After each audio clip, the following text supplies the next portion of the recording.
नमस्कार। आज इस शिलान्यास समारोह में उपस्थित नवइज्जत मॉब MP जनाब डॉक्टर जावेद साहब और यहाँ उपस्थित हाटगांव पंचायत के मुखिया अथर साहब, जयप्रकाश गिरी जी, डॉक्टर हसनैन साहब, डॉक्टर रफीक साहब, पूर्व जिला परिषद प्रत्याशी और चिंटू भाई और अभी के जिला पार्षद प्रतिनिधि अकमल शमशी साहब, असर जहां, दानिश बाबू, आदिल और यहाँ आए हुए सभी बुजुर्गों नौजवान साथियों, आपको मालूम ही होगा कि अभी जो टेरागाछ में अभी कुछ लोग हल्ला कर रहे थे कि शिलान्यास पहले भी किया था, हम लोगों को तो जानकारी नहीं है, लेकिन हम लोगों के रिकॉर्ड में है कि हम लोग जितने योजनाओं का शिलान्यास किया, आप पता कर लीजिए, कोई ऐसा योजना नहीं है। हम समझते हैं नियर अबाउट 200 योजनाओं का मैंने शिलान्यास किया। और रहा सवाल कि फर्जरी काम हम लोग नहीं करते हैं, जो काम सैंक्शन होकर आ जाता है, सारा कुछ होने के बाद तभी उसका शिलान्यास किया जाता है। और रहा सवाल, मैं लंबा चौड़ा आपको ये तो हुआ ही था, हम लोगों का चूँकि वादा भी था आपको कि लोधाबाड़ी पुल और सबसे बड़ा योजना जो बहादुरगंज से जो टेरागाछ आने वाली सड़क है, जो 28.5 किलोमीटर सड़क, इसका चौड़ीकरण का, वो भी आपके सामने में बहुत जल्द शिलान्यास होगा। वो भी आपका RCD से बनने जा रहा है, लगभग 218 करोड़ की लागत से।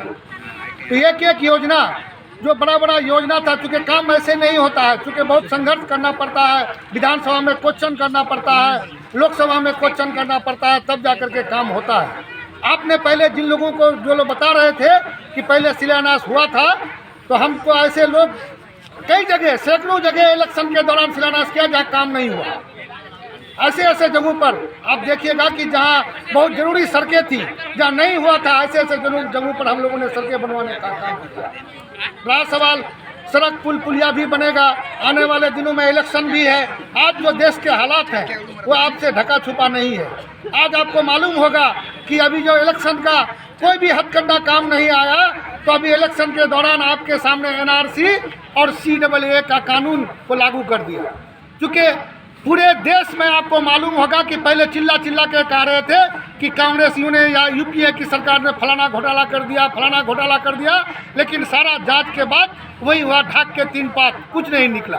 लेकिन आज अगर सबसे बड़ा अगर घोटाला हुआ है तो ये इलेक्ट्रल बॉन्ड का घोटाला। आपको मालूम होगा कि अभी सुप्रीम कोर्ट ने इसको निरस्त कर दिया। निरस्त करने के बाद जब लोगों को यह जानकारी हुई, चूँकि ये डिबेट का बड़ा मुद्दा बनता, ये घोटाले का बहुत बड़ा महा घोटाला है ये, तो सुप्रीम कोर्ट आदेश किया कि 12 तारीख को ही तुमको पेपर जमा करना है। तो ये मजबूर होकर के जमा कर दिया। ये जमा करना था। आज जो भाजपाई अरबों रुपया खर्च करता है इलेक्शन में, जो लोगों का जो बोल रहा था कि विदेश से पैसा लेके आएंगे, 2 लाख करोड़ 2 करोड़ रोजगार देंगे, कितने लोगों को रोजगार दिया, ऊपर से लोगों का रोजगार छीना गया। इसलिए आने वाले दिनों में हम आपको ये आगाह करने आए हैं कि अपने बच्चों के भविष्य के लिए, देश के भविष्य के लिए, राज्य के भविष्य के लिए, क्षेत्र के भविष्य के लिए आप हमेशा गठबंधन के उम्मीदवार को चुने, चाहे जो भी उम्मीदवार आए। अभी हमारे सांसद महोदय हैं, उम्मीद है इंशाअल्लाह इन्हीं को टिकट मिलेगी। तो हम लोग कुछ ना सोचे, सब कोई मिल करके आने वाले दिनों में गठबंधन को वोट करें, तभी आपकी अस्मिता इज्जत बचेगी। आपको सोचना होगा कि आने वाले दिनों में जो NRC और CAA का जो लेके आया है कि डिबेट में प्रोग्राम NRC और CAA हो, क्योंकि वो जो घोटाला है वो दब जाए। सरकार ये चाह रही है, बहुत सारी बातें हैं करने के लिए, बहुत लंबी हो जाएगी। आप लोग खुद समझदार हैं, क्योंकि आप लोगों के यहाँ जितने भी वादाएँ की गई थी, हम समझते हैं कि मैक्सिमम वादा लगभग पूरा होने को है। सिर्फ एक वादा रह गया कि जो आपका डिग्री कॉलेज का बात बोला गया था, डिग्री कॉलेज नहीं हो पा रहा है। उसकी एक वजह है कि चूँकि आपको मालूम होगा, क्योंकि सरकार, हम लोग ने इसका विधानसभा में क्वेश्चन भी किया था, लेकिन सरकार का जवाब ये आया कि पूरे बिहार में हर सब डिवीजन में एक डिग्री कॉलेज होगा। क्योंकि हमारे यहाँ एक ही जिला और एक ही सब डिवीज़न है, तो एक सब डिवीज़न हम लोग यहाँ 2 डिग्री कॉलेज है ऑलरेडी। तो लेकिन फिर भी सरकार ने कहा है कि ये सारे डिवीज़न में अगर डिग्री कॉलेज हो जाता है, उसके बाद आबादी के हिसाब से चिन्हित जगहों पर देखा जाएगा, जहाँ टेरागाछ भी हम लोग का प्रायोरिटी में है। और इंशाल्लाह आने वाले दिनों में टेरागाछ में भी डिग्री कॉलेज होगा। आपने देखा होगा महागठबंधन की सरकार 17 महीना बिहार में रही, इसमें क्या हुआ? आपने देखा कि लाखों आदमी को रोजगार मिला, क्योंकि हमारे नेता ने इलेक्शन के दौरान ये वादा किया था कि हम जब सरकार बनेगी, मेरी सरकार आएगी तो पहला कैबिनेट के बैठक में हम लोग नौकरी देने का, जो लोगों को 10 लाख नौकरी देने का काम करेंगे, पहले वही हम लोग साइन करेंगे। तो उन्होंने आते ही लगभग 5 लाख लोगों को 17 महीने में 5 लाख लोगों को नौकरी देने का काम किया गया। आज नीतीश जी जगह जगह पोस्टर चिपका रहे हैं कि नौकरी मैंने दिया। आज क्यों जरूरत पड़ी? क्योंकि यही नीतीश कुमार जी थे जिस स्टेज पर, जिस मैदान पर जाकर के तेजस्वी जी ने भाषण दिया था कि मैं 10 लाख युवाओं को रोजगार दूंगा, उसी स्टेज पे जाकर के नीतीश कुमार जी ने कहे थे कि कहाँ से पैसा लेके आएगा? जिस पैसा के लिए बाप जेल गया है, जेल से पैसा आएगा लोगों को पैसा देने के लिए। और वही आदमी दबाव में आकर के जब नौकरी दिया, आज कह रहा है कि नौकरी मैंने दिलवाया। तो इसलिए लोग समझ रहा है, अच्छी तरह समझ रहा है कि लोग ये, चूँकि ये सरकार रोजगार देने वाली सरकार है, और भाजपा की जो सरकार है 2-3 आदमी को ही सिर्फ आगे बढ़ा रहा है पूरे देश में, 2-4 पूंजीपतियों को सिर्फ लेकर के देश को लुटवा रहा है। आज पूरे देश के, चाहे वो एयरपोर्ट हो, पोर्ट हो, रेलवे स्टेशन हो या रेलवे हो, सारा बेच रहा है। चाहे LIC हो, आज लोगों के पास रोजगार नहीं है, तरीमाहीम कर रहा है। लोग आज परेशान है। लॉकडाउन और नोटबंदी के दौरान जितनी सारी फैक्ट्रियां बंद हो गई, आज बेरोजगार लाखों की तादाद में आज हमारे इलाके में। आपको मालूम होगा कि हमारे यहाँ सबसे ज़्यादा पलायन होता है। इस पलायन का वजह है बेरोजगारी। अगर सरकार नौकरी देती, केंद्र सरकार भी इसमें अगर सहयोग करता, तो आज ये स्थिति नहीं होती। तो वक्त की भी कमी है, इसलिए मैं आपको अपनी बातों को विराम देता हूँ। और मैं चाहूँगा कि अब हमारे डॉक्टर जावेद साहब आपके बीच अपनी बातों को रखेंगे। शुक्रिया। बहुत बहुत शुक्रिया। यहाँ सभी लोग मौजूद हैं, आप सबों को मेरा सलाम। मंच पे बैठे हमारे अब्दुल अजीज MLA इमरान नईमी साहब, उपस्थित अहमद शमशी साहब, डॉक्टर रफीक साहब, असद साहब, मिली जी, शौकत साहब, इमाम अली जी, सरफराज साहब, आदिल साहब, शहजाद साहब, साहिबुल साहब, डॉक्टर हसनैन साहब, अजीम साहब, अख्तर साहब, गानी साहब, दिनेश जी और मौजूद सभी बहनों और भाइयों की बहनें भी थी, गायब हो गई, कहाँ चली गई। तो अभी जब हमारे MLA साहब तकरीर कर रहे थे, हमारे 2 भाई यहाँ पे कह रहे थे कि भाई सुनो सुनो सुनो, भाई ये इसका फोटो ले लीजिए भाई पत्रकार महोदय। ये चिट्ठी बिहार सरकार के सर का चिट्ठी है, जिसमें हमको अनुरोध किया जा रहा है कि आप जो है फोटो ले लीजिए। किशनगंज में कुल मिला के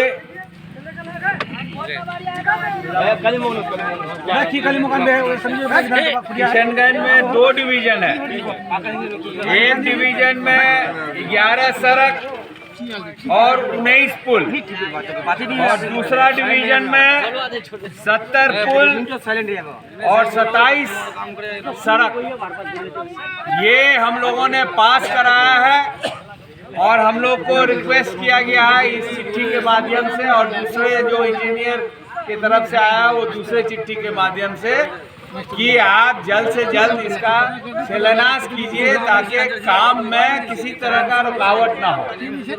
और उसी सिलसिले में हम लोग यहाँ आए हैं। मुझे खुशी है कि टेढ़ागाछ में ये पुल जो है ये लगभग 101 मीटर लंबा है, 101 मीटर .25, और अगर फीट की बात करेंगे तो 330 फीट लंबा होता है ये पुल, और इसकी लागत है लगभग 9.5 करोड़। और वही नहीं, यहाँ पे टेढ़ागाछ में कुल मिला के 13 ब्रिज हैं, 13 ब्रिज हैं, और इसको मिला के जिसकी लागत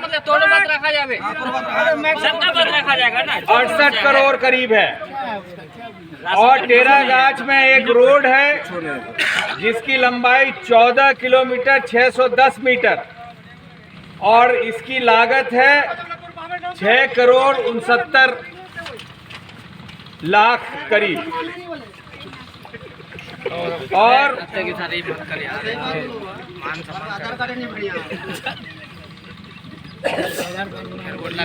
ये सड़क है आपका कलियागंज टू गनीपुल साल। ये इरा 14.5 किलोमीटर से थोड़ा बेसी है। तो ये रहा आपके टेरागाछ का। अभी इसके बाद हम लोग बहादुरगंज भी जाएंगे, वहाँ भी एक बड़ा सड़क है। ये 9.5 किलोमीटर लंबा है, लगभग 5.25 करोड़ का है। तो दोस्तों बुजुर्गों, बहुत मुश्किल से काम आता है। अगर आप देखिएगा PMJSY जो भले ही दस्तखत MP का हो, लेकिन इसमें सबका योगदान होता है। इसमें आप लोगों का भी योगदान होता है, MLA का खास करके योगदान होता है, जो हमारे ज़िला परिषद मेंबर हैं या मुखिया हैं या ग्रामीण है। जहाँ जहाँ हम लोग जाते हैं आप लोग हमें जानकारी देते हैं कि ये अहम काम है, तो उसी के आधार पे हम लोग लिखा पढ़ी करते हैं।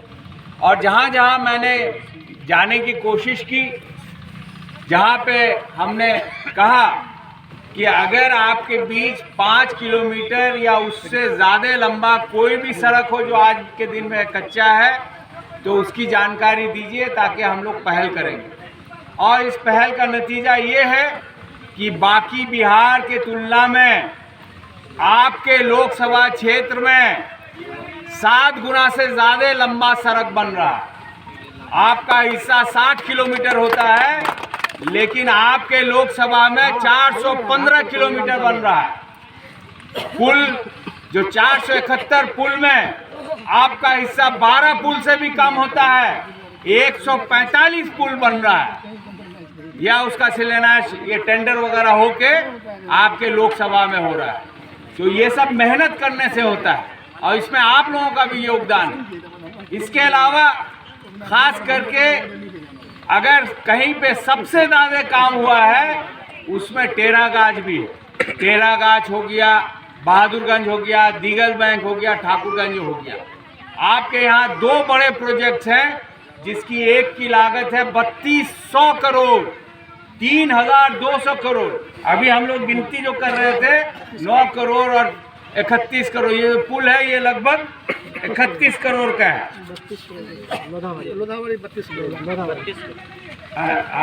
ये 32 करोड़ 15 लाख है।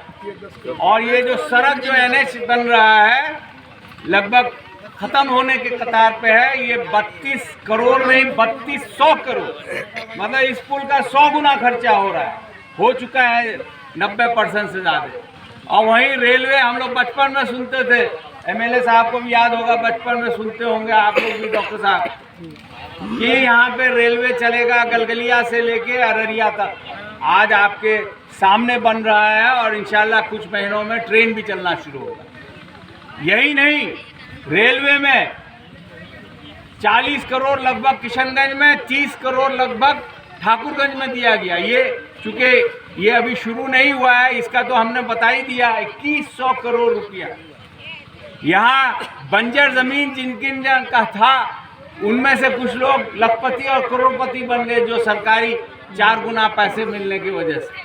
तो तरक्की काफ़ी हुई है और इसमें हम लोगों की तरफ से और आप लोगों के सहयोग से जो जानकारी मिली उसको लिख के और मांग के, चाहे असेंबली में सवाल के ज़रिए हो या पार्लियामेंट में सवाल के ज़रिए, भाषण के ज़रिए, हम लोगों ने ये काम लाया है आपके लिए।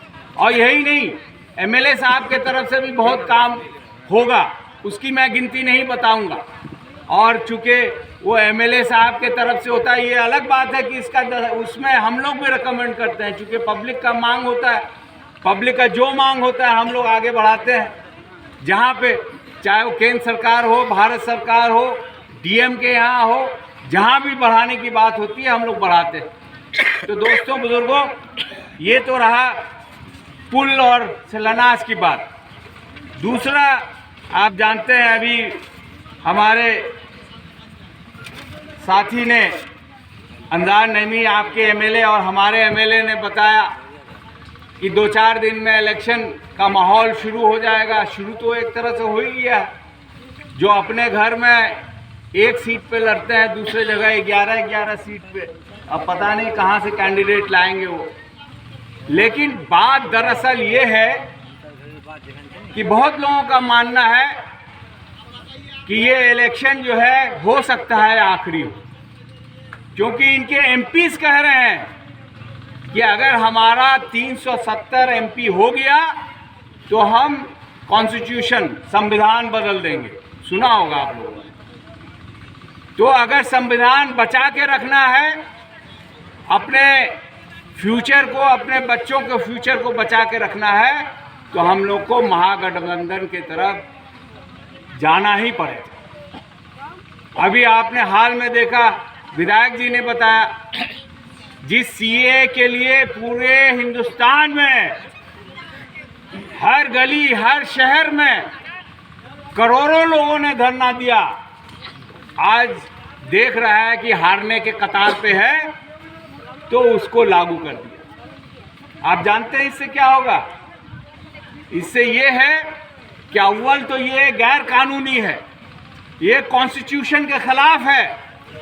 और इस बिल जब लाया गया पार्लियामेंट में, मैं भी कांग्रेस पार्टी के तरफ से हिस्सा लिया था और मैंने कहा था कि ये संविधान के खिलाफ है। भेदभाव हमारे संविधान में नहीं है। हमारे संविधान में सभी लोग, हम लोग बराबर हैं। और इन्होंने क्या कहा कि बगल के मुल्कों से लोग आके यहाँ बस सकते हैं, एक रिलीजियस ग्रुप को छोड़ के। तो उससे आप अंदाज़ा लगाइए, अगर आ जाएंगे तो हमारे ही बीच बैठेंगे। क्या हमारे लिए ज़मीन, हमारे लिए स्कूल, हमारे लिए अस्पताल, हमारे लिए हर चीज़ काफ़ी है? जब हमारा ही काफ़ी नहीं है, नौकरी नहीं मिल रही हमारे बच्चों को, हमारे युवाओं को, जिसके वजह से लाखों लाख हमारे युवा अपने घरों से दूसरे मुल्क के अलग अलग कोनों में जा रहे हैं। तो अगर बाहर से लोगों को लाया जाएगा तो हमारे बच्चों को नौकरी कहाँ से मिलेगी? हमारे ज़मीन में खेती हम कैसे कर पाएंगे? क्योंकि हिस्सेदार ज़्यादा हो जाएगा, पानी का हिस्सेदारी बढ़ जाएगा, दवाई के लिए हिस्सेदारी बढ़ जाएगी।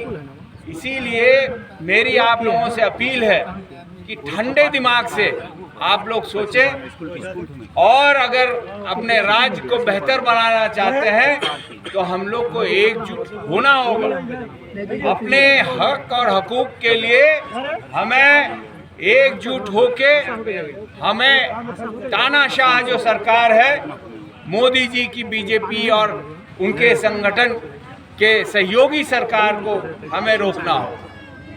आपने देखा, अभी हमारे एमएलए साहब ने बताया कि हम लोग की हुकूमत हुई 17 महीने, जिसमें कांग्रेस भी शामिल हुआ।